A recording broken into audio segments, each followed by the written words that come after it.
Hello, hello, hello. How are you guys doing this evening? Okay, time and temperature check. It is currently 6:05 p.m. I just looked at the microwave before I came out of here. It actually said 6:04 p.m., but, well, it didn't say anything. The time on the microwave was 6:04, but by the time that I got out here and got the camera set up, it's got to be 6:05. And I just looked at the temperature, and it is 88 degrees, and it has been cloudy all day today. Earlier, there was a heat advisory out in Indiana, so I don't know about all that. But I have not gone to the pool yet today. I'm thinking about going to the pool tonight, so we'll see. I'm going to text my neighbor and see if she wants to go. Alex had to stay over late at work, and he had two late meetings that went late, and then he has to be at work tomorrow at 7 a.m. So he was going to stop by his mom's house on the way home, but he's like, I don't think I'm going to do that now. He said because I don't want to get home too late and I'm really, really tired, and he's like, I have to be up at 7 o'clock in the morning. So he'll probably go to bed early tonight. I have to be honest with you, I'm kind of excited about that because, number one, well, I'm kind of sad because I wanted to walk last night and tonight and listen to my audiobook. I can still sit out here and listen to my audiobook. It's very, very humid, though. It's like humid. It's interesting because, in Vegas, it's dry heat, but in here, it's you just feel, you walk outside and you just feel wet, you know what I mean? But I tried to walk last night, and I'm going to try to walk tonight and maybe walk while it's still light, just around the neighborhood and wear my Birkenstocks. I cannot walk with Band-Aids and socks. It rubs up against the shoe the whole time. And so it hurt. I was got down to the pool, and I was like, I have to walk back. I can't continue to do this. In fact, today, I wore my sand-colored Birkenstocks when I went around with Caroline for Cousin Fun Day, and I think it's because they're healing now. But even just flexing my foot hurts a little bit because when you heal a blister, I don't want to gross anybody out, so I'm not going to show them. But they're this big each, and they look like Caroline saw them and she goes, "What did you do?" It looks like my foot is cut open on the back. I was putting my Band-Aids on and all that kind of stuff. So anyway, I like these big bandages or healing bandages and all this kind of stuff. So anyway, so when I was waiting for her, I was putting brand new ones on. So when I was out today, that have brand new ones on. And then she was like, "What happened to your foot?" And I was like, anyway, so tonight I'm going to try to walk around the neighborhood. I don't want to walk at night in Birkenstocks because if I slip and fall, I'll cut up my feet, which is going to be just even more disastrous. But if I walk around the neighborhood on pretty flat ground and I wear Birkenstock clogs, I think that, if I fall, it's not gonna my shoe will come off, but it's not gonna be if I'm in sandals. This is my plan. This is at least my plan for tonight, so that I can walk tonight and get a little bit of a walk in. And 10 minutes is better than nothing. But I was walking an hour and a half before we left on vacation, and then this happened. So, yeah. So anyway, but I'm excited because if Alex goes to bed early and we don't watch anything together, we don't really have anything because we got caught up on all of our shows last night, which I thought we'd watch one or two shows. We ended up catching up on all of our shows last night. So if that's the case, then tonight I'm going to watch The Bachelorette from Monday night. I'm going to watch Welcome to Plathville. And then I'm going to lay down and take a little bit of a nap. And then when I get up, I'm going to start my sister wives binge watching, which I also did last night. I'm trying to get through this before September 15th. I know there are a lot of people that are like, why do you even care? Because it's just a fun goal for me that, last year I binge watched 1,000 Pound Sisters before the new season came on. I had so much fun binge watching these shows. And then I binge watched Vanderpump Rules. Actually, Nikki and I binge watched it about the same time. And then I think Mel had already watched it. She binge watched it before we did. And so we were constantly, the three of us, talking about Vanderpump Rules, and Alex was asking me stuff about it. It's just fun. I just love binge watching a show like that, especially one that's you have a time limit on it because it's coming out soon. But, so I'm going to watch Big Brother, obviously, once it doesn't get posted till 1 o'clock in the morning, and then watch Sister Wives around that. So I'm excited about tonight and just lighting some candles and watching TV and having a Diet Dr. Pepper because I bought some Diet Dr. Pepper today when we were out running errands. So I'm excited about tonight. And I just posted my Peter Does Stuff video, which was actually a haul and an unboxing, a PO unboxing, because we went to the post office today and I picked up some packages. So I did a PO unboxing, and then I did a haul of the stuff that I bought. And then on my Peter Reviews stuff channel, I reviewed a Kit Kat that I bought. Caroline stopped at the gas station, and so I ran inside to see if they had anything new. And so, yeah, so I got the candy bar, and I reviewed that on my Peter Review stuff. Then I filmed a 47-minute drama channel video, and that's uploading right now, and my Peterisms video's uploading. So I ended up filming 5 videos today. When we were out, Caroline was looking for, she's doing at some event, I don't know what it is, but it's like a cookout event or something, and you each have to have your own, she called it a small stove. I'm sure some of you guys know what I'm talking about. She said it kind of looks like a grill, but it's called a small stove, and it's for outside. I don't know. Anyway, so she couldn't find one. So she was like, well, I'm going to have to go here. I'm going to have to go there. And she was like, but if you need to go home. And I was like, it's nice to get out of the house. I'll just run around with you. I haven't seen you in a couple weeks. And so we ran around and looked at a couple different errands. And she was like, do you not have to get home and film videos? I was like, I filmed 6 videos yesterday. If I just film a drama video in my vlog today, I'm good. I said, I don't have any plans tomorrow or Friday. So, I can film videos all day tomorrow and Friday unless it's really nice and I want to go to the pool. And, she was like, so you're not in any hurry? And I was like, no. Well, we ended up getting home about, it was a little bit before 3. Took Boo Radley out and got him settled. And then, I thought he wanted to be in bed with me, but he kept on running down the stairs. He has been crazy ever since he got home. He's been a crazy dog. So, so anyway, I filmed the drama video, then I filmed a Peterisms video. And, no, I got home, and right as I got home, I took Boo Radley out, got him settled, and then I sat down here, because I thought he wanted me to be down here, so I filmed the Peter Does Stuff video on the floor in front of the fireplace, but he was upstairs, and then I filmed the review video right there, just back to back, and then I went upstairs, because I thought he wanted me to be upstairs, but he didn't want to be upstairs, and he ran downstairs, and he's been running around now he's doing this thing at night, he did it last night, and he did it tonight, where it's he does this, it's whenever he comes home, after we're gone, he, does this thing where he cries. Do your dogs do this at all? It's he goes, but then as soon as we come upstairs and we get into bed, he's completely fine. He just stands on the end of the bed, he's he wants us both in bed. And so we, kept on checking on him last night, and then, Alex would bring him downstairs, and he would, sit on Alex's lap for a second, and then he would, take off, and we could hear him, go boom, boom, boom, boom, boom, boom, up the 2 flights of stairs, and then he would jump on the bed, and then 5 minutes later, he'd be he wanted us upstairs last night, so finally we ended up watching the shows upstairs last night so we could be with him. He was totally fine after that. I said, do you think he just wants to be with us? I kind of got sad, honestly, last night, because I was like, do you think when he's gone from the house and then he comes back, I mean, we don't know anything about dogs' memories, right? I wish these are the things I honestly spend the most time. I know people wonder about what I think about. These are the things I wonder about, right? I wonder about what things dogs think about. I wonder what things dogs dream about. Hey, how are you? Good, thanks. I wonder about what things dogs think about, what they dream about. But then I also think about their memories and stuff like that, and what did they, remember of us. And so I said to Alex last night, because he does this every time we come home, he does this crying thing where he's It's so sweet, honestly, that last night I was recording it so that I could have video memory of it. But anyway, as soon as we're with him, he stops immediately. But he wanted us upstairs. I think that's what it was. He's he constantly wants us upstairs. So I said to Alex last night, I said, do you think he forgets that Tucker and PP are gone, and then he comes home? Because when he comes home, he runs all over. He never goes down to the basement anymore. He never goes to his house. We used to feed him in his house. We now feed him in the kitchen. After PP passed away, we tried to because Tucker would eat by the front door right over here. We would put his plate, and then Boo Radley's plate was in the house in the basement, his crate, and PP ate in the kitchen. When PP passed away, we tried to get Boo Radley to eat in the kitchen. That way we didn't have to take the food downstairs and all that kind of stuff. He wouldn't stop going. He would, as soon as we brought out the food, he would run downstairs. That's where he knew to eat.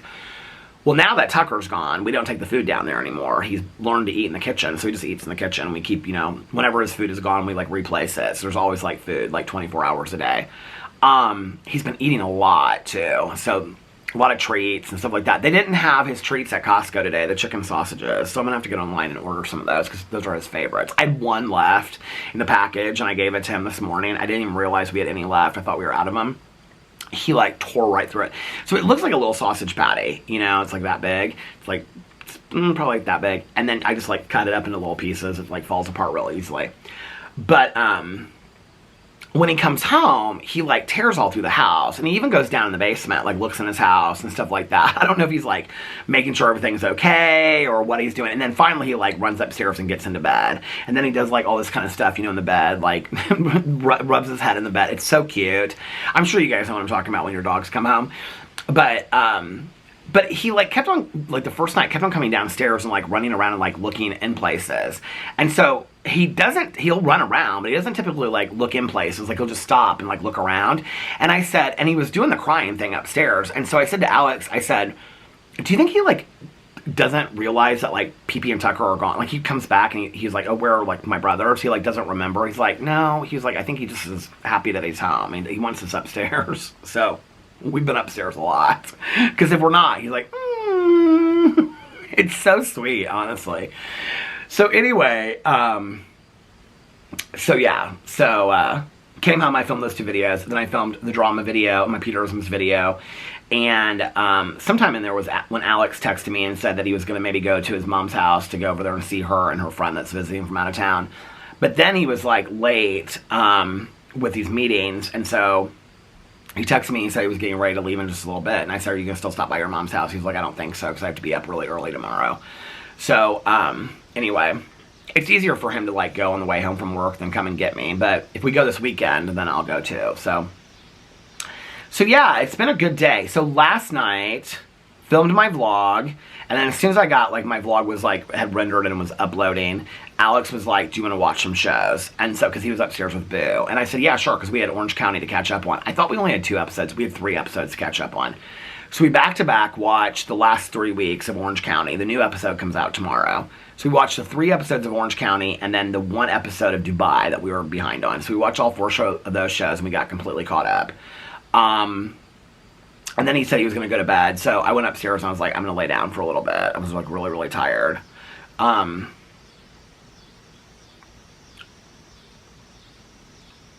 been taking my contacts out earlier, like, each night, and my eyes, you know, I was somebody that, like, I would put my contacts in, well, a year or 2 ago, I was sleeping in them. I don't do that anymore. Like, every once in a while if I forget, but I'm talking every once in a while, like, maybe every 3 or 4 months. Like, I'm pretty, like, hardcore about taking my contacts out now. And so, but I've been taking them out earlier and putting my glasses on. The earlier I take them out and I leave my contacts out for a longer period of time, because the first thing I do when I get up in the morning is I go in the bathroom and I like brush my teeth and I put my contacts in, and then I take Boo Radley out so I can see. I don't have to wear my glasses. And so I have them in until like I would go to bed at night, and then I would take them out. But what I've been doing since like the eye herpes and stuff is that like when Alex goes to bed or I take a nap, I take them out then. And then during my nap and after that, so I don't sleep in them and all that kind of stuff. I mean, every once in a while I think I've done it like once maybe or twice. I've slept in it. No, I don't even think twice. I think just one time I slept in them while I took a nap, and it was a very short nap. So I try to take them out then. And then, but I think like the longer that I've been giving my eye a rest, my eyes like feel good. It's like, it's gonna sound strange, but it's almost kind of like my eyesight is better with my contacts in now because I don't leave them in all day long. And so I'm thinking about it as soon as I get done vlogging and taking my contacts out for the night, because it's felt really good to have them out. And I mean, I've been a contact wearer for so long. I honestly can't even remember when I first got contacts. It feels like I was like 18, but I almost feel like I was like, the first time I got glasses, I was like 14 or 15. And I think I got contacts at the same time I got glasses. So that must have been when I first started wearing contacts. So I mean, I've worn contacts all these years. There were long periods though, like when I was working in treatment, that I wore glasses every day. Every single day I would go to work, I had these little round rim glasses. I still have them. They were all over people glasses. I loved them. They were really round, it's like small round rims. And then I had like big tortoiseshell ones that I wore for a long time. And because of a movie that I saw, that was in high school that I wore those. But then like periods where I wore contacts I would just wear contacts a lot. Alex wears contacts and glasses, but the majority of the time he wears glasses. Like if he goes out for like a concert or with his girlfriends or whatever, like when we were in Las Vegas going out to dinner and walking around, he puts contacts in, typically. But like if we're just like around the house where he's going to work, he usually wears glasses. He usually doesn't put his contacts in just every single day. He doesn't like to wear contacts a lot. Tanya's the same way. Tanya, I mean, she has contacts, she always has. She has dailies. And, like, if we go to a meeting or something, like, or she goes out to dinner or a concert, she'll wear contacts. But typically she wears glasses most of the time. Well, here's the guy walking back the other way with his little dog. His little beagle dog. Looks kind of like my neighbor dog, but it's not. Oh, big drama. So, it's not my neighbor next door. It wasn't their grandkids. But people are still going crazy about it. Which I think is kind of funny. About the chalk drawings at the pool. When I was coming home, talking, like, getting out of the car with Caroline, one of the neighbors, like, said something about, like, stop. And they're like, you go to the pool a lot, don't you? And I was like, yeah. Did you see the chalk drawings? I was like, yeah, I took a picture to show people because I thought it was so hilarious. I was, like, going to give my, like, neighbors a hard time with, anyway. But it's not them. So, I don't, like, it's, like, I guess a big deal. I don't know if it's, like, still up there, or I don't know what the deal is. I haven't been to the pool today. But like I said, I'm going to text her and see if she wants to go to the pool later. And, oh, I saw my neighbor across the street while we were out today. She was out, too. And she's changing jobs. She's, like, done with her job in, like, a week. And so, she's like, all next summer, she's like, I'm only working 1 to 2 days a week, so I'll be at the pool, like, every day next summer. So that made me really, really hopeful. And I was like, well, we've got 2 weeks left. We still got to, like, you know, close out the pool. She's like, we've got a week and a half. I was like, don't say that. She's like, well, we have a week and a half from today. And I go, that's true. And so she said, well, we'll go to the pool a couple more times before the pool closes. She was like, I want to go up there. And she's like, her friend might come one day. She's like, she and her husband want to go this weekend or next weekend. So Alex and I'll probably go up there one day if they go up there. Alex likes hanging out with her husband. So we'll go up there one day when they go up there. So she was like, she would text me and stuff like that. So anyway, yeah, so last night we watched those shows. We got caught up on Orange County and Dubai. Dubai was on again last night, though, so we've got the new one to watch. Did we watch last night's episode, too? Did we watch 5 shows last night? I feel like we watched 2 episodes of Dubai, so maybe we watched last night's, too. I don't know. It would have been on by then. Maybe I don't know. Maybe we're completely caught up with Dubai. So, yeah, so, hey, how are you? Hey, how are you? How's Tiger doing? Tiger's okay. She's okay? So, yeah, so tonight is The Bachelorette. These are the shows that I'm kind of over, but I'm going to keep on watching. Is Welcome to Plathville. I'm kind of over. Last week's episode was probably the best one of the whole season so far, and I don't even know why. The Bachelorette, I already know who wins. I think last week was Hometown, so I think this week is they're in Hawaii, and she has to narrow it down from like 3 to 2. Or is it 4 to 2? I already know who the final 2 are. I know who the final guy is. She's engaged already. I already know that. Because I'm stupid and I looked it up online to ruin it for me. But I like all of the the final 4 guys. I liked all of them. So, haven't even had any of my coffee. I got Diet Dr. Pepper's today. Caroline was like, why don't you get Diet Coke too? Don't you like an option? And I go, because Caroline's fridge, like she's a fridge, people have, I'm sure a lot of you do, like a refrigerator in their garage. It's like only dedicated to like frozen food, like meat. And then like the upper half is like, she's got every kind of beer, High Noon, seltzer, Diet Coke, Diet Dr. Pepper, Sprite. She's got all of that in there, LaCroix. She's like, it's like, a bar fridge is what it is. She's like, don't you like options? I was like, I don't need that many options. I only drink like a soda pop like every 3 or 4 days unless I go to the gas station. Like I only drink like 1 can. And she's like, because it's bad for your health. I go, well, I'm trying to drink less like caffeine. Like, so if I drink 3 or 4, I'll to be honest with you, like I like soda. If I get like a big gulp from the gas station, like I love it. But like I couldn't drink I don't love soda the way that I used to, even diet soda. I would prefer oh, that's something I wanted to get today. Well, I'll just order it online, but I wanted to get like some LaCroix or something. We ran into like Fresh Time. Well, she stayed in the car. I ran into Fresh Time to get coffee and to get the Diet Dr. Pepper. And I was like in there, I was like, I know there's other things that I need to get, but I was like, if I need it, Alex can just take me to the grocery store because it's right up the street. But I wanted to get some like the LaCroix, the sparkling waters. I went to kind of get some different kinds of things. So, I have these like cream sodas. I think I got them at Target in the refrigerator. I don't feel like I even bought them that long ago. Maybe the beginning of the summer, and I looked and they were expired. And I was like, so I threw those out. Somebody said that like canned soda lasts for like whatever, but this is when I was putting the Diet Dr. Pepper in the refrigerator. I like looked on these sodas. I don't even remember. I think I might have done a review of them. I don't remember. They were like I think they were cream sodas, because I was like, but they were like diet cream sodas. I don't know, I don't think I did a review of them, because I didn't love them. And I remember that. I like drank one, but I was like, I'm going to drink that instead of having coffee out here. And I like looked on the expiration date on the bottom, and it like expired in July. And I was like, okay, I'm not going to drink these. So anyway, oh, the other thing that I bought a case of, and this makes sense. Somebody said that soda can last for a long time. Well, I had a case of that cheer wine, you know, that soda. Do you know what I'm talking about? You can get in the South, but I tried it, and then I ended up loving it. I did like a review of it last year. So I ordered a case of it online. Well, I can remember when I first opened it, it was fine, because I put like 2 or 3 cans in the refrigerator. And I don't even remember when that was. It probably, honestly, was a year ago. It probably was the end of last summer. I opened one of those Cheerwine cans the other night. It was flat. It was dead flat. I mean, it tasted so gross. I was like, well, I didn't even look at the expiration date. I just, like, got rid of all of them. I had, like, half a case, not a case, but half of a 12-pack left.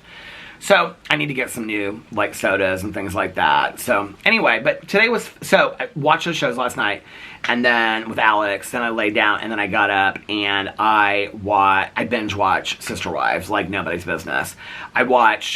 I was on season 9, episode 8, so I watched 8, 9, 10, 11, 12, 13, and 13 was a reunion, so I watched 6 episodes of season 9.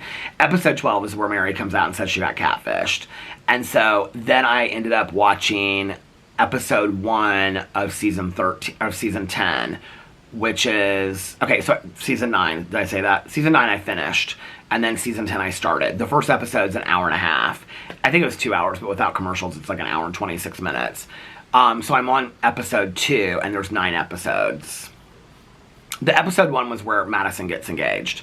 And so, yeah, and like, season 9 was where Mary gets catfished, Cody adopts Robin's kids, they go to Alaska, a lot of stuff happened in season 9. Actually, season 9 was slow. I mean, nothing really ever happens on the show, but it just feels very homey to me. I know that all this stuff has come out about Mary and, like, what a horrible person she is and all this kind of stuff, but, like, I don't know if they show that on the show, but as of now, there's something about Mary that's real endearing for me. Like, I always feel like she gets the short end of the stick kind of thing. I don't know. Like, Robin always acts like she's so, like, oh, well, I just want to be, like, the best sister wife. But she totally came in there to be the sister wife. It's so obvious now. I didn't think it for a long time just because of how she acts. Like, Robin is either a very, very good person and very, very sweet, and just Cody took to her more than the other wives. I don't know why, but, like, and she's just a really good, sweet person and kind of dumb because she just doesn't really understand things, or she's really manipulative. I can't figure it out yet, and I know somebody out there is going to put she's really manipulative. I already know that because I'm kind of sensing that. I'm kind of sensing, like, this was her grand plan all along to come into the family and have, like, Mary and Cody get divorced. And I feel like there was a conversation that occurred before that, because it comes out that it's Mary's idea to divorce Cody so that he can marry Robin and adopt the kids. I feel like there was a conversation, because Robin doesn't seem that surprised. I mean, she cries and stuff, but Robin cries all the time. All of them cry all the time except for Mary. Well, Janelle doesn't ever cry. Janelle, I don't think, has shown one emotion in 9 seasons of me watching the show. But I actually, like, highly respect Janelle now compared to previous seasons, because she holds her own and she takes care of herself, and I think she's a great mom. I don't really think any of them are bad moms, if you want to know the truth. I think they're all pretty good moms. This season is completely dedicated. I think I may have said this yesterday. I've got to do my review of it. Oh, that was what I was going to do today. This season is, well, I'll wait till tomorrow. This season is completely dedicated to proving that Cody is a good dad, is what it is. Because they must have gotten a lot of criticism on season 8 about him never spending time with the kids, which he doesn't, because this season has been completely dedicated to what a great dad he is and building relationships with the kids. It's really about him building relationships with Robin's kids that he adopts. I'm not really sure why he has stronger relationships with his adopted kids that than he does with his biological kids that are like 16 years old that he's never had a relationship with. It's interesting that he doesn't really seem to get it. Even though the kids like say it right to his face, he doesn't really seem to get it. But yeah, I can't figure out if Mary is just like a really sweet, good person and just kind of dumb and doesn't really understand it, and how her actions affect other people, or if she's really manipulative. I don't. But I already know when I say it, people are gonna be like, "Oh no, you wait till the further season. She's really manipulative." I mean, it's interesting. They kind of play into this whole thing about like the wives are kind of like Mary deserved. Not that she deserved to get catfished, but like she put herself in that position, which she owns and she says that she did.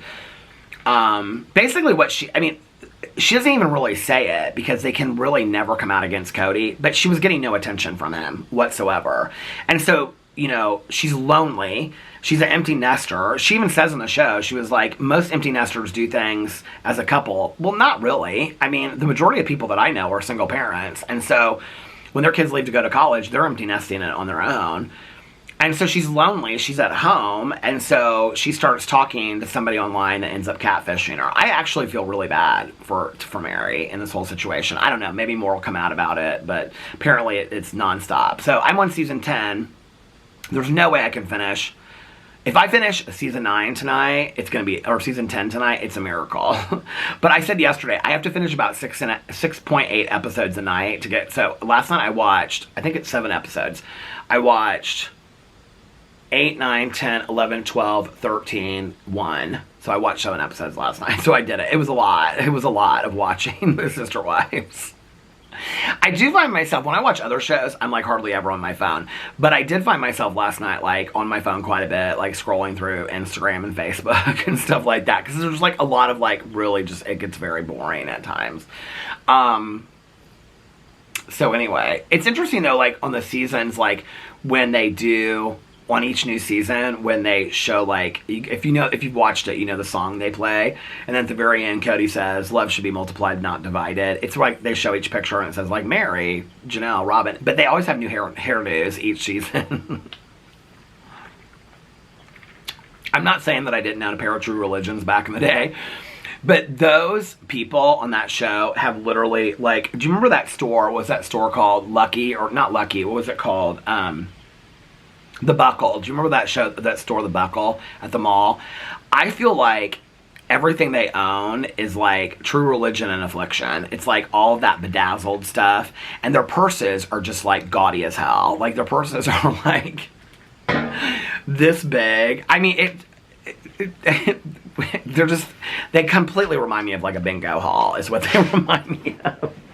But at the same time, I have to be honest with you, like I kind of live for it. Like, I have a very good friend of mine, a sober friend of mine, that she's kind of trapped back in that era a little bit. Like, every time I see her, she's always got, like, the blinged out, like, True Religions on, you know? And the skin-tight, like, Affliction shirt on. And I love it. And, like, she totally, like, her whole closet is like that. And every purse has got, like, some huge buckle on it, you know? And, like, like, bedazzled. And it's always, like, green leather or something like that. I kind of live for it, you know? She's got like, I mean, she's older, but she's got the cigarette pack that's like the leather, you know, that folds over. And it's, of course, got, you know, bedazzles on it too. And it's like she keeps her 100s in there with the lighter on the side. Do you guys know what I'm talking about? That's totally bingo hall. But a lot of people in recovery have those too. So anyway, Joyce just like tosses it in her purse is always open. These women have these huge purses. I'm like, what do you carry in those purses? So anyway, my favorite thing I think was when they all went to the grocery store when they were in Alaska for the family vacation. I think that was my favorite thing. But anyway, yeah, Orange County. What do I think of Orange County? I think Alexis Bellino. I will say this. I'm going to do like a whole review of it. But if you're watching Orange County, Alexis Bellino, who is now dating John Jansen, that used to date Shannon Bedore. I feel really, really bad for Shannon Bedore this season. I mean, not only has she gone through this horrific thing with this DUI and all this kind of stuff, but then she's got her ex-boyfriend's new girlfriend that everybody knows because she used to be on the show. And that woman doesn't shut up about how much sex they have and all the receipts he has on Shannon Bedore. Shannon that protected him and said he didn't never want to be on the show. And so she would never say anything about him. Now he's using his, he's using his parrot, Alexis Bellino, to get all of his, like, to clear his side of the story. I'm like, why don't you just bring him on the show and let him talk? Like, seriously, if he's going to say all this kind of stuff. That woman, she's like, oh, on Christmas, we went to two church services. His church service and my church service. She's like praying over, I can't remember who she's praying over at one point, but she's praying over somebody. I'm like, you are not a Christian. Okay, you do not treat somebody like that. This is the hypocrisy that just drives me crazy. Is like when somebody wants to talk about how many fucking church services they go to, and the camera stopped, and how many services they went to, praying over people and all that kind of stuff, and then you're literally dogging somebody's up. Anybody in that situation would say, as a good Christian or as a good person, take the Christianity out of it, would just say, I'm not engaging in this. I'm dating him now, but like your relationship with him has no bearing on my relationship. And if Shannon wants to talk about stuff because he's her ex, be like, I don't want to enter that conversation. I have nothing to say about that, you know? She just shut her mouth. Like, it's so cruel. Like, I have watched Shannon Bedore for years on Orange County. She's not my favorite housewife at all. And definitely last season, I did not love her because I thought that she was very cruel to Gina last season about the drinking thing. And talking about child social services and all that kind of stuff, almost taking her kids, and none of that was true. And I did not like Shannon. Shannon for me is like, I love her one season, I don't like her the next season. But I have never seen her, she's cried and screamed a lot on the show. I've never seen her, like, the last 2 weeks on Orange County. I mean, literally, it's raw, vulnerable tears. Like, she's going through hell. You can tell it. I mean, just imagine that this guy that treated you like shit anyway, and you defended to unbelievable lengths, wouldn't let anybody talk about him on the show at all. I mean, she defended him. I think people forget that. Like, she defended him and was like, nobody's going to talk about John Jansen. Like, you cannot talk about him. Like, he doesn't want to be on this show. And then the very next season, after she's gone through a DUI, she drove into this, whatever, and it's all over the news. The very next season, he's dating a former cast. He doesn't want to be on The Housewives. Like, he doesn't want to be on reality TV. That's what Shannon always said. Now, he just incidentally, there's no other women in Orange County today except for a former Orange County housewife who just happens to be on the show this season just to ruin Shannon Bedore's life. I think it's cruel. And I honestly think that production did it to Shannon Bedore because they wanted a good storyline. But this is where I feel like it's almost like life ruining. It's like, you can really tell that her mental health is like not doing well. And it's like, so production wanted a good storyline. So they put Alexis Bellini or whatever her name is on this show. She's not even that good of a storyline. I mean, if it wasn't for her dating John Jansen, Shannon Bedore's ex, she would have no storyline. She's boring. She literally got the exact same dog as Shannon Bedore. They work out at the same gym. She's constantly talking about how much Shannon Bedore owes John, that John would make fun of Shannon Bedore, that John would say this, that John's got video footage of the night that she was arrested. I mean, it's unbelievable to me. If I were Shannon Bedore, I would say it's me or her, and she's not going to carry this show, and I've been on the show for this long, so it's me or her, because I'm not going to stay on the show and continue to have my mental health. The Housewives didn't used to do this kind of shit. Like, I mean, it's always been kind of toxic, but they wouldn't, like, pull somebody on the show just to, like, ruin somebody else's life for a storyline. It's unbelievable to me. I just, it's one of the reasons why, like, Salt Lake City, like, they said, if Monica comes back, we're not going to. And apparently a couple of them have talked to her and stuff like that, so she might make her return at some point. But they were like, no, it's us or her. And if she comes back, then we're not going to be on the show. So it's interesting to me. I mean, and Shannon's made it very clear. She doesn't, like, make great money. I mean, she needs the show. It's her job, and I think people forget that sometimes. They're like, well, then just don't do it. Well, it's Shannon Bedore's job, and that now her ex is suing her for $75,000. It's like, and I watch her cry, and it just makes me so sad. I feel so bad for her. I really, really feel bad for her. Like, she's trying to do the best, and, I don't know, it's like, it was interesting. I was telling Alex this. I was going to save this for my video, but I'm going to talk about it right now. So if you don't like the TV show stuff, but this is really about alcoholism. Tamra has come for her so hard. And I saw somebody clip this scene where Shannon and Tamra, like, meet face to face. And what they put underneath it, I saw it online somewhere, and they said, people are coming for Tamra, saying that Tamra's not being a good friend to Shannon, but she's actually being the best friend because she's not enabling her drinking. So I wanted to watch this clip for myself and see what I thought. Because Tamara has straight up called her an alcoholic. She's like, you're an alcoholic, you have a problem drinking, blah, blah, blah, and all this kind of stuff. It's interesting because Gina, who I thought was in a 12-step program because she came out and said that, now she said she doesn't have a problem drinking, she's not an alcoholic. She just said that in last week's episode. I don't know anything about that, I'm confused. But anyway, so Tamara's having a conversation with Gina, and she's like, yeah, but you didn't ever drink emotionally. I mean, she's making excuses for Gina, and Gina's like, and first of all, somebody drinking emotionally for a period of their life does not make them an alcoholic. I want to make that very, very clear. That could be substance using. It could be substance abuse, which I don't even think we refer to that today. Somebody said we don't call it that anymore. I don't know what we call it, but that's what it is, okay? It's when you abuse a substance for a period of time because you're going through a hard time or whatever. It doesn't make you an alcoholic. What's interesting is this whole conversation with Tamara. And so Tamara sits down. They're in this restaurant. Tamara and what's her face? Shannon sit down at this restaurant to like mend fences and work through things, which they do. They end up giving each other a hug. It's gonna be interesting, Shannon, watching this back, what she has to say, because so she's explaining it to her and about Tamara saying really hurtful, defamatory things, and Tamara's like, I didn't say anything defamatory, and Shannon's like, well, you did, and they were really, really hurtful. And she says something about like, well, every time you called me, you were drunk, and things like that. The thing is like, to help somebody that has a drinking or drug problem, like, and I've done enough videos talking about it, like, this is not how you address somebody, okay? Like, there's about setting limits and boundaries, but Tamara's not, she's like a friend by association. She's not like a partner, she's not a family. Like, this language that she's using, is tough love language, is not going to work on a friend. The friend's just going to walk away if they really have a true addiction. I did that with people that said kind of things like that to me. So she says to her, so Shannon says to Tamara, I've seen you, like, she basically says, I've seen you drunk as a skunk too. And Tamara says, well, I didn't drive into any houses, did you? And so Shannon gets up and she's like, I need a minute. She's very calmly, she says, I need to walk away for a minute to like cool herself down. Well, when she walks away, she goes in the bathroom. Production comes over to Tamara. Tamara goes, where did she go? And they said she went into the bathroom for a moment. And Tamara goes, did she go get a drink? I mean, it's so, like, in that moment, I was like, Tamara Judge, you are disgusting, okay? Like, you want to act like you care about your friend, and you just said that on national television. Like, she's in the bathroom trying to take a break from you because you are just coming for her. And she's been taught to take a moment to herself instead of fighting you. And your response to that is, did she go have a drink? Like, it's so rude and disrespectful, right? In this moment, Shannon is, like, explaining to her. She's like, because Tamara's like, well, do you still drink? I agree that after, you know, people saying to her for years you have a drinking problem and then her having this DUI, that maybe she should really think about not drinking again. That just is my perspective of maybe you should think about it, right? That's how I would probably approach that conversation. I'd say, do you really want to know what I think?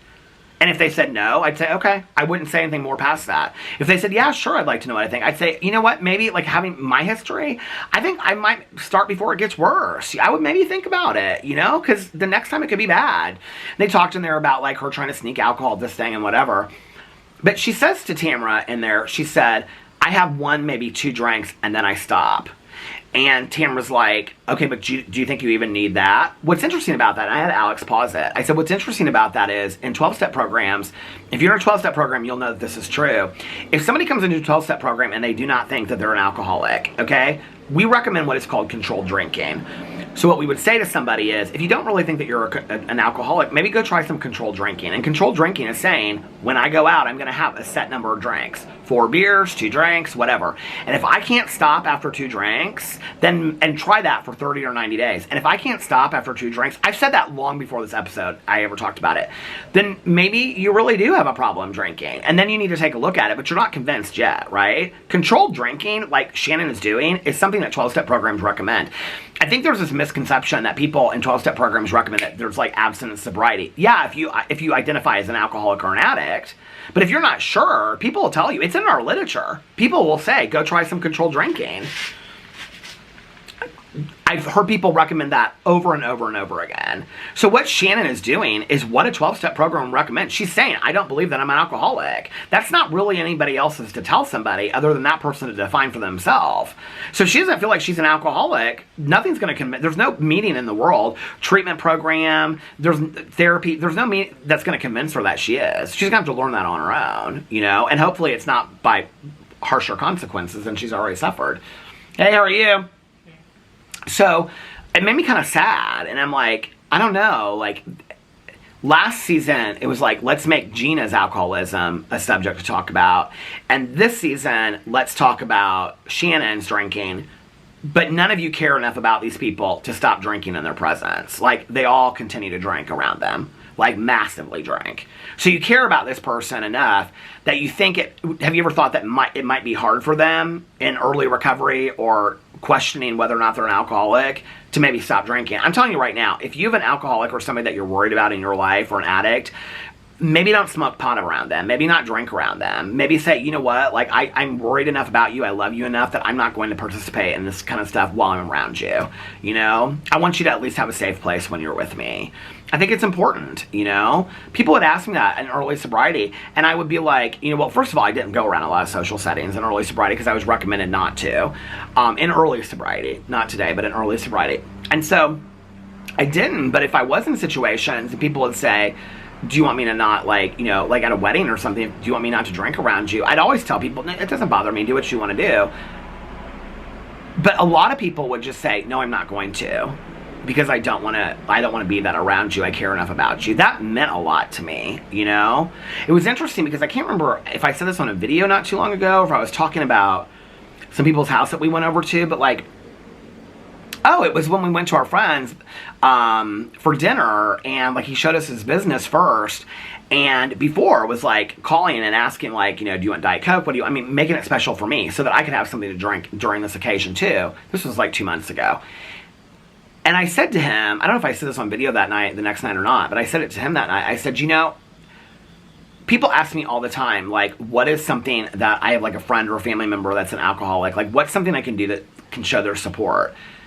I don't know why, after 29 and a half years, I mean, I'm now coming up on tail end of 30 years if I make it to December 17th, right? But after 29 years, I don't know why, but that still holds such a special place in my heart when I go to somebody's house and like for dinner or like a get-together or a party, and they'll say, I know you like Diet Dr. Pepper, I specifically got this for you because I wanted you to have something fun to drink since everybody else is drinking. Like, or they'll call me up and be like, do you like lemonade? I was going to make some special lemonade for you, or go buy a bottle of lemonade at Fresh Time or whatever. Like, that means so much to me that people even think about me that way, you know? It's the same thing with vegetarianism. But it's obviously more serious, but it really makes you feel special in that moment that somebody thinks outside that. So if you have an alcoholic or addict in your life, ask them before they come. I can tell you 9 times out of 10, they'll say, you don't have to have anything for me, I can just drink water.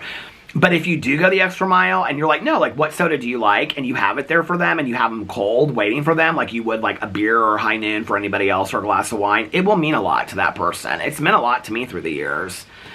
I can remember, and I can count them on one hand, the dinners that I went to with people at their houses where they specifically had certain things for me. I remember this woman that I went to that she had like the special lemonade. I remember our friend that lives in Vegas now. We went over to her house for dinner right after we first met her, and she had like special lemonades and stuff for us. We went out to dinner with her to some restaurant. She made sure that they had like, you know, sodas and lemonades, because I used to drink a lot of lemonade. I actually got lemonade at that Super Frico that we went to because they had like a bunch of like mocktails and stuff, and then I was like, well, what soda do you have? And she was like, we have like Coke products, lemonade. I was like, oh, a lemonade. I haven't had a lemonade for a while. That sounds like fun, right? I used to drink lemonade a lot, and so when I would go places and they would like specifically, I can remember like people buying like at Whole Foods like the glass bottles of a lemonade, like the tall ones. It made me feel special. It was nice, you know, for somebody to think it through. It's not just about, let me safe code everything so that, I mean, you're going to walk into situations as a person in recovery where there's alcohol and drugs. It's just a reality, okay? I mean, walking through Las Vegas, I feel like I smelled pot like 90% of the time. You're just going to smell it. You're going to see people drinking. Unless you just lock yourself in your house, you're going to encounter it. And in fact, our basic text of any program tells us to avoid those things is certain failure, you know? So we're not supposed to avoid those things. And if you're that pressed to use, if you're in the presence of alcohol or marijuana or anything else, then there's probably deeper issues going on, because most addicts and alcoholics know that we don't use. It's but a symptom of our use, or a symptom of our problems. We don't use because of that. Like, we use because of other things. In early sobriety, it's different. The cravings are so physically real. But at 29 years, if I'm craving to smoke a joint that much, past the fact that, like, it just sounds good, I've never liked the smell of pot. So smelling, I mean, even when I smoked it, I hated it. I would wash my hands right afterwards. I couldn't stand the smell of it. But if at 29 years, I'm like craving to get high or drunk that much, there's something else going on with me that I need to take a look at. You know what I mean? It's not just about the drink or the drug. So, I mean, to be in environments where there's going to be drinking or there's going to be pot every once in a while. I don't stay in rooms where people are smoking. If I go to a party and they're like smoking pot outside, I don't stand there. Like, I'll walk away or walk around. I don't want to be around it. But drinking, I mean, it's a different story, you know? I don't know why to me it is, but it is a different story to me. And so, yeah, I walk away. I don't feel like... I mean, every once in a while, if I see somebody drinking, something that I haven't had for a while, or, like, something that's new, I'll think, oh, that kind of sounds like fun. But I don't go to, like, I want to get drunk. It's not about the drink. It's about the getting drunk. So when I go to somebody's house or, you know, a restaurant or whatever, and they, like, have something special, like, that's cool to me. Or they have something that they know I like Diet Dr. Pepper or Diet Coke. I mean, Diet Coke, most people have, but, like... I mean, I've gone to people's houses before where they've, like, asked us for dinner, like, a month in advance. I mean, it's, like, one couple and another couple, and, like, they know that I'm sober. And they sure enough took time to make sure that Alex, you know, and they all have their favorite drinks. But I'll go there and they'll be like, oh, you don't drink, do you? Like, I'm so sorry. Do you want tap water? And I'm like, yeah, sure. But, like, that doesn't really bother me. I mean... Obviously, I'm thinking about it because I can think about the times that it happens. But when somebody does the opposite, it means a lot. So when I think about the things that people have done to me that have been really supportive through the years, I don't know why, but like that's one of them. It acknowledges that I choose sobriety and that you respect that. Like it's a small thing that you have to do, and it just means a lot, you know? Even for somebody to say, like, hey, listen, we're going to have alcohol here if you want something. Like, at least then I know to stop, like, at the gas station and get, like, you know, a fountain pop or bring a 2-liter or something like that. Like, that's totally cool, you know? Family have always been so good about it. Like, Caroline's always so good. Alex's whole family, they always have stuff for me. Alex's family is actually the best about the vegetarianism. Like, his mom, if she makes chili, always makes, like, a vegetarian chili and a regular chili. His aunt always does, like, a whole vegetarian, like, spread for me and, like, different things. His uncle, who's a cook, he's a chef, he will, like make me grilled cheeses on a skillet, not on a grill, when he grills out, and, like, tomato soup, and, I mean, he goes the whole 9 yards. You know, everybody in my life has always been really, really respectful of it. I think it's just the extra things, you know, like... I can't remember what barbecue we went to, but his uncle texted me and he said, I've got 3 or 4 different kinds of cheeses, grilled cheese. I mean, it wasn't just for me, it was for everybody, but he's, like, specifically doing it for me. He's like, and I made homemade tomato soup just, like, for you, but everybody else is going to enjoy it, too. And he made macaroni and cheese homemade one time. I mean, it's just the fact that, like, he gets excited about it and texts me, and then I'm excited about it, you know? Instead of, like, what am I going to be able to, like, oh, I can have... you know, this, or I can have, like, you know, veggies and dip, and that's my Christmas dinner, you know what I mean? So it's so nice. Like, Caroline always asks me, like, what things do you want? Like, do you want, like, us to get, like, vegetarian stuffing? And, like, Mike always makes, like, green beans specifically for me, because he knows I like green beans, and stuff like that. And so, Caroline knows I love those mushrooms that she makes in the crock pot, so she makes those for me for Christmas. But it's just nice that people think through that stuff, you know? I think it makes you feel important in that moment, or at least loved and cared about.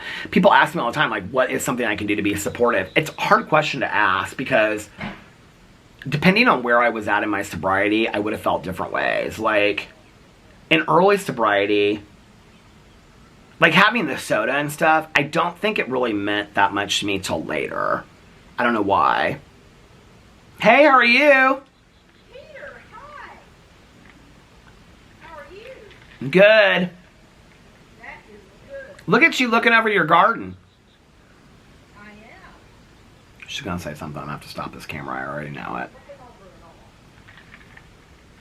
Did you go to the pool today? I did not go to the pool today. Why? Do you have any HOA drama for me? No, but I have a little bit of gossip. Don't say any names. Well, I know. Okay, what's the gossip? Well, I can't tell you. Can you give me a hint? About next door. What about it? The sale. Here's my husband coming home, I think. Yeah, here he comes. Was that him? Yeah, I'll tell you when you're not. It sell? Did it sell already? Okay. Well, I can't wait to hear. There was big drama at the pool. Did you not hear about it? There's big drama at Yeah, there was a bunch of kids that did chalk drawings at the pool. Kids did chalk drawings at the pool. Oh, yeah? And so when I was at the pool yesterday, there was a couple women, I'll tell you who they were later, that were not happy about it. Well. Oh, and people keep on asking me about my neighbor's mailbox. Did you see what they did to her mailbox? I think she did that. Oh, she did it? I think she did. So there's a white bucket with rocks in it, and she's got her mailbox. And I went over and checked it. It's like very wobbly. Why have they not come out there and fixed it yet? Well, apparently they're understaffed Oh, they are? at the property management. Okay.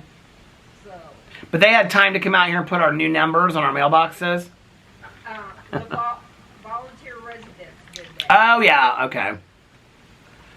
I don't... She's rubbing my numbers on my mailbox. I don't think they look any different. I'm rubbing your what? My numbers on...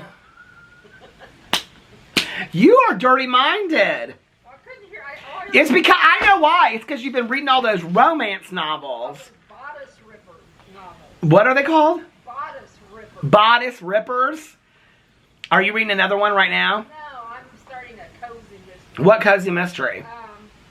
The main clam bake series, the Snowden family clam bake series. I've never heard of those. You like it? It's my 5th or 6th one in the series. Oh, I'll have to look into it and see. Clam bake series. Did you get your mail? No, there's just coupons in there. Is it loose? No. She's checking my mailbox. She's like It's pushing. crooked. I guess it's always been crooked. She's comparing it to her mailbox now. Okay, I'll rub your numbers for good luck. You're rubbing my numbers for good luck. Have you done your numbers? Yeah, they did. I haven't rubbed our numbers. Maybe I should. I'm gonna write my romance is gonna called The Bodice Ripping of Mrs. and the HOA. Okay, hold on just a second. Let me end this because I want to hear the gossip about next door. So hold on. All right, I'm gonna get off here and find out the gossip. If I can tell you, I'll tell you tomorrow. But she said I can't tell you, so I won't tell you tomorrow. Anyway, I love you guys so much. I hope that you're having a magically amazing Thursday. It's Wednesday. A magically amazing Wednesday. I love you guys so much, and I'll see you tomorrow. Bye. Love ya.